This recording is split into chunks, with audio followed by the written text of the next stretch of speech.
Hey everyone, welcome to Pit Stops at Podium, the Rep Partners podcast, where we talk to execs who've competed and won, taking their companies from high growth to high scale. My name is Brandon Tollison. I am the co-founder and CEO of Rep Partners, and I'm delighted to have with me today Kevin Hopp for this version of Pit Stops to Podium. Welcome, Kevin. Thanks for having me on. I really do appreciate it and glad we could connect here. I think this is going to be a really fun conversation. I'm excited about it as well. This has been I'll tease out the big idea. We've had a little bit of a debate around cold calling. And so we'll get into that in a bit. But Kevin, before we dive in, who is Hopp Consulting? What's your background? How did you get to where you are today? Great question. So Hopp Consulting Group is my own little consulting company that I run. It's all about outbound sales process and strategy. How I got to that is just by having a bunch of jobs where I had the same problem everywhere I went. Congratulations, new sales guy. Go build a pipeline. And I got really obsessed with this problem of, wow, I don't have a pipeline handed to me. I never really had great inbound at any of my sales jobs. One, maybe 2 leads a month.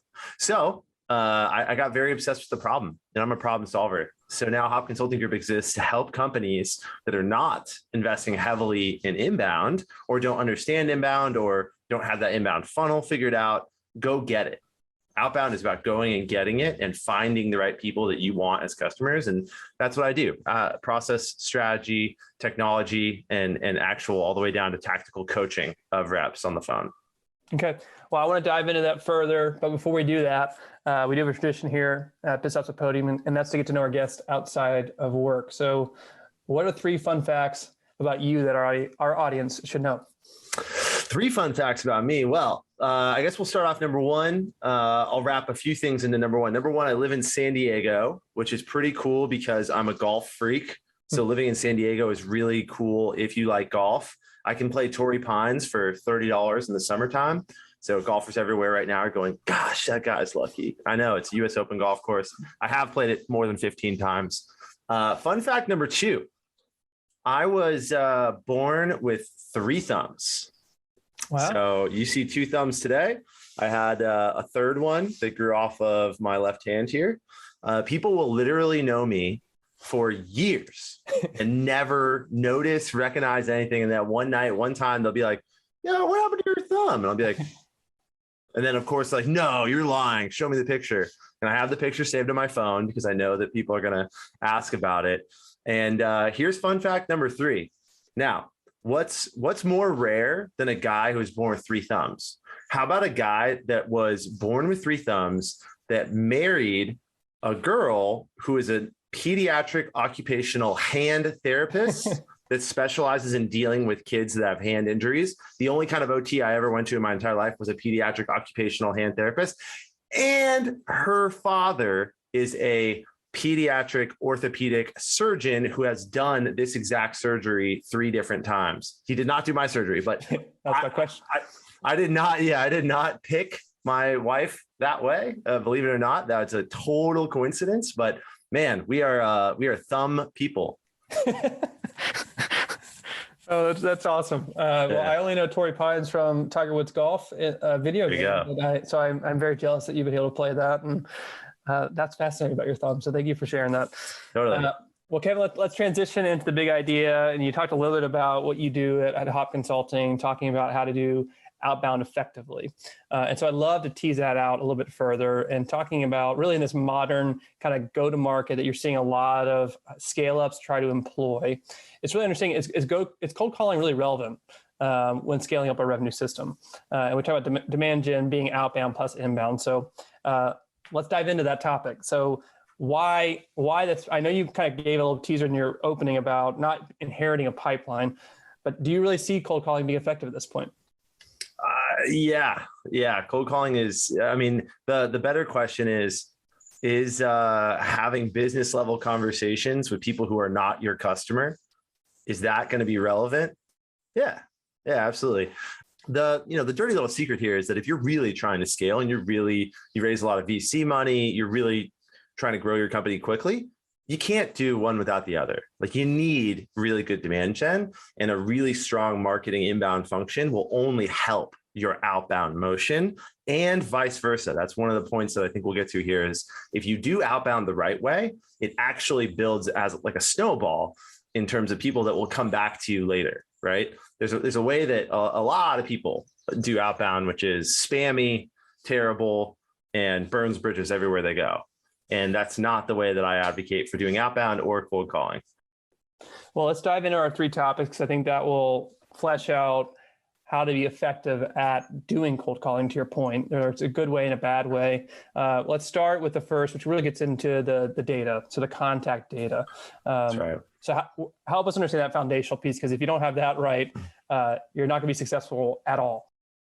Yeah. It's the most raw form of communication is cold calling. It is the most raw, right? Meaning there is no hiding. There is no, as soon as you talk to a stranger, you get a stranger on the phone. Who are you and why did you call me? Who are you and why did you call me? And then the why needs to be really strong. And the who are you needs to be contextual as to why you're reaching out to them.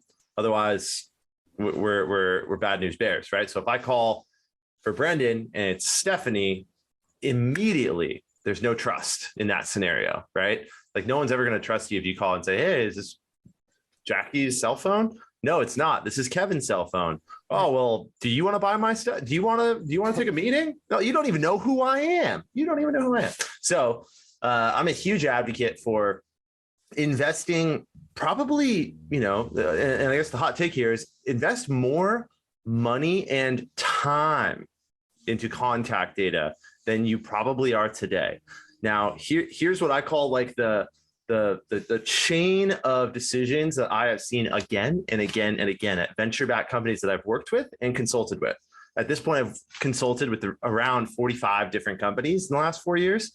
And I worked at 4 or 5 as well. So the problem is we need to go outbound. We see this big number, revenue number that we need to go get. Then we see bigger pipeline number. So these big numbers lead CROs and VPs of sales to say, I need a lot of leads.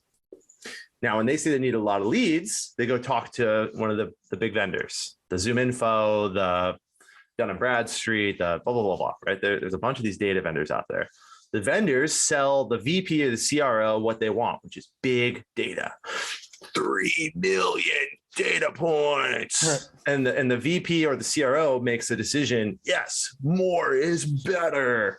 Then the director gets director or manager level now gets told, I went out and got you 3 million numbers. Let's go get some pipeline. And the director or manager says, okay, cool. I'm going to put 1,000 leads in every rep's funnel. And guys, you have more than enough. Go. Like, come on, you got 1,000 leads in your name. Right. Come on. And now the rep is stuck with 1,000 leads, which are probably a mixed bag, like this crazy mixed bag of like, anyone in the Southwest United States in, a company under 500 million and over 1 million in revenue in any vertical. And I see this again and again and again. So the big problem is kind of the way I described it, the big problem, because at the end of the day, if you flip that on its head and you say, how do I get my reps, the frontline reps, people that are going outbound, sending cold emails, making cold calls, how do I get them 200 perfectly manicured leads at a time? That's it. That's how many they own. And then it's like a continually fulfilling funnel where in a week, they might go talk to 20, 30, 40, 50 people, and we replace those. Think of it that way.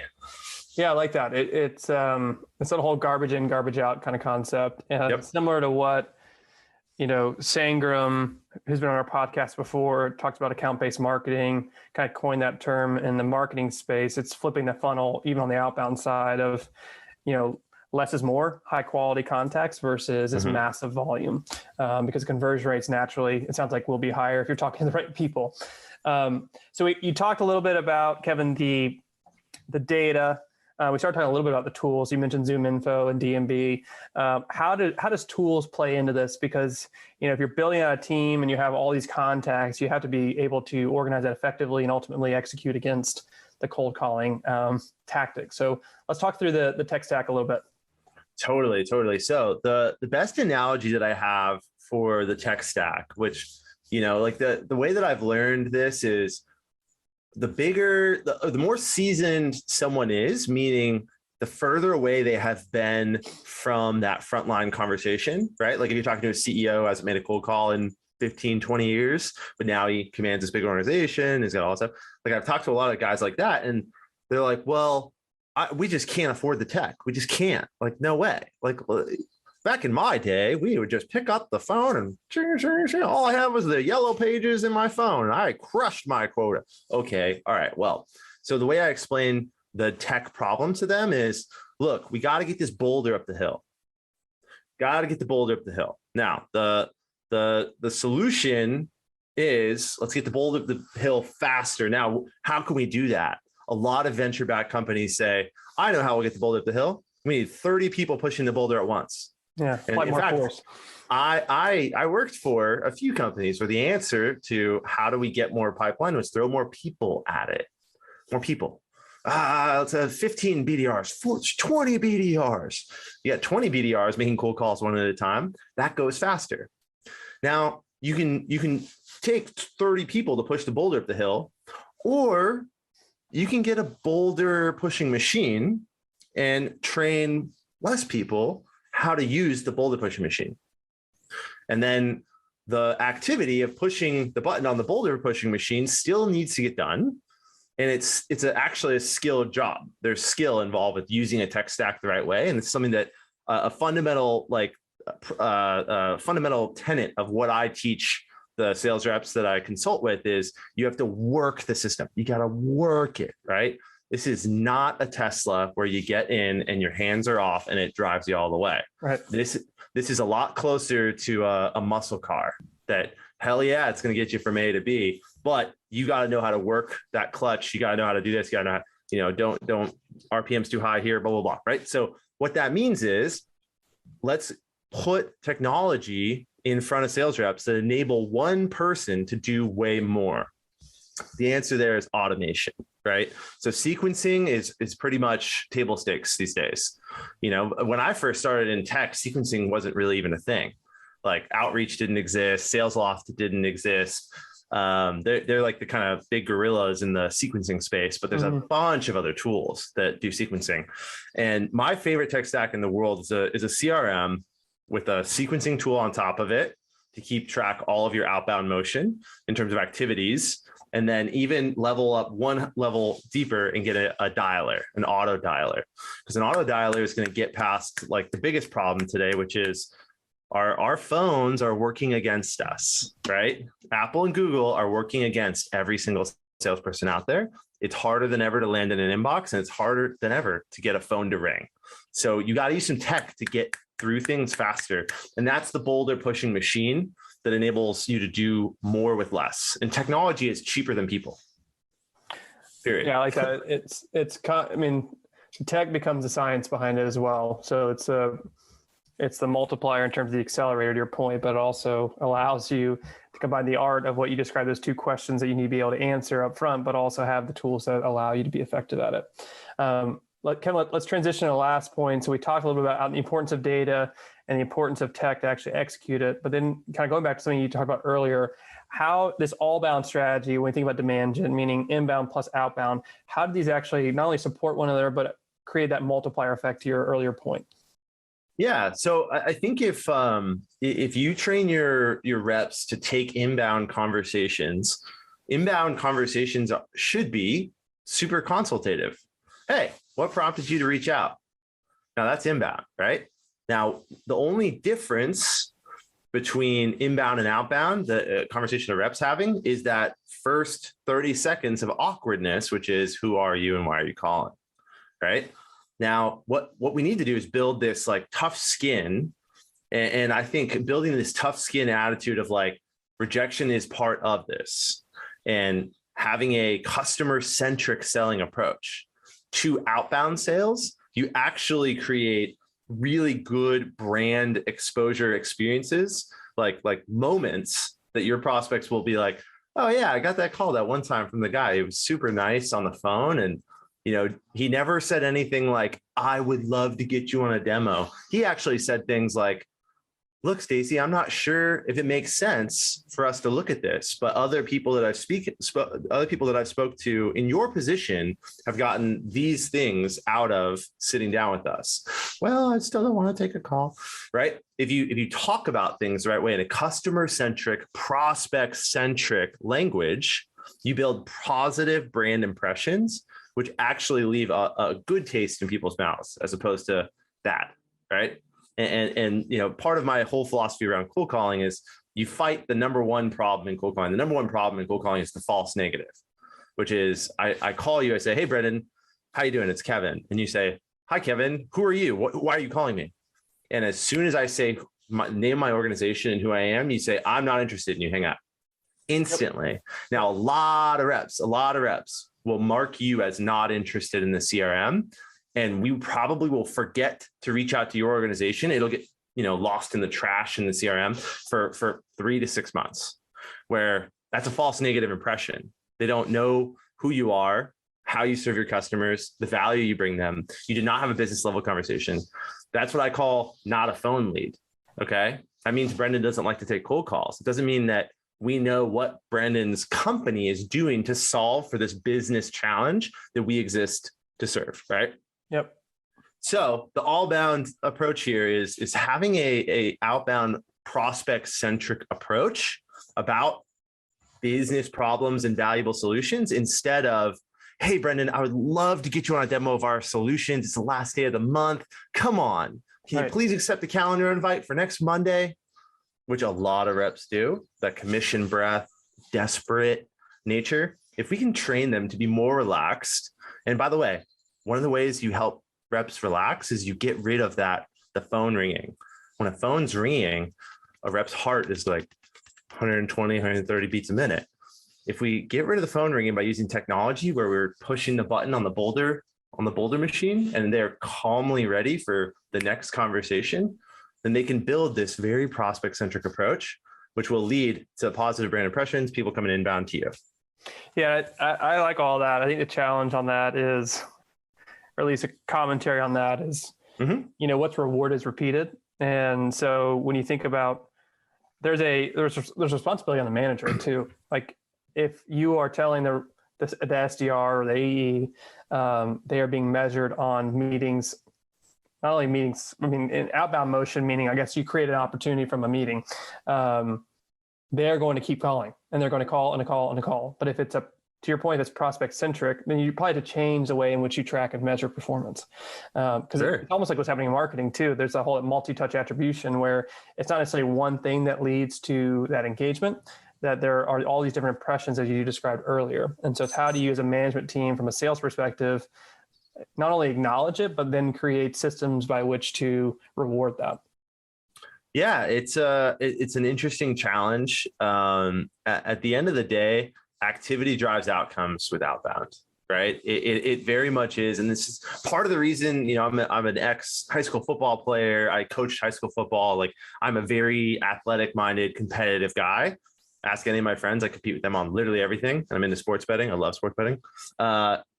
Part of what I love about that with outbound is that activity does drive outcomes. So there is the bottom line approach of like, look, if you don't make your calls, it's not landing in your inbox. Like people are not going to reach out to you. Right. So there's a happy medium to be found between, don't make 1,000 calls in a week necessarily, but you got to have enough conversations, enough at-bats, enough swings at the plate to get the home runs, to get the meetings, right? But the fine line, to your point, you can't annoy people, you can't push them off and create a negative impression. So yeah, well, it's a good reminder to any of the A's out there that your phone was actually originally designed to call people. So hopefully this has inspired you to actually use it for that purpose as opposed to the other aspects of a phone.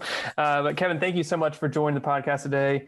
I really did like hearing your stance on cold calling and how that is a critical component to building that all-bound motion for a scaling company. As we wrap up, any final thoughts? Then ultimately, what is the next step our audience can take to engage with you? Sure. One of the final thoughts I just want to share is, I'm all about teaching this approach where it really solves for two problems. It helps a founder lay down a predictable framework to go get meetings, go get new business opportunity in a pretty expedited fashion. That's the magic of outbound. You pick up the phone, you make it happen. And the sales reps that I work with hate their job a lot less, right? They don't hate their job. I help them build a system and a process that they enjoy coming to work, and they're excited to get into the next conversation, to get to the next thing. So that's what my consulting practice is all about. HoppConsultingGroup.com. I'm also obsessed with stories and people stories and storytelling. And Brendan, you're going to be on my podcast here in the next week or two, the Sales Career Podcast. If you're interested in the stories of salespeople and how you can learn from that and then apply that to your own career, check it out anywhere you listen to podcasts. All right. I'm excited about doing your podcast. So that's one outlet. If people want to engage with you on your consultation side to achieve what you just described, how can they reach out to you? Yeah, go to my website, hoppconsultinggroup.com, or LinkedIn, Kevin Hopp. I've got phone icons next to my name, so I can spot automation from a mile away. But yeah, I'm on LinkedIn. I post about cold calling and outbound a lot. Connect with me there, or hoppconsultinggroup.com. All right, Kevin, thanks so much for joining. Really do appreciate it. Have a great day. Cheers. Thanks.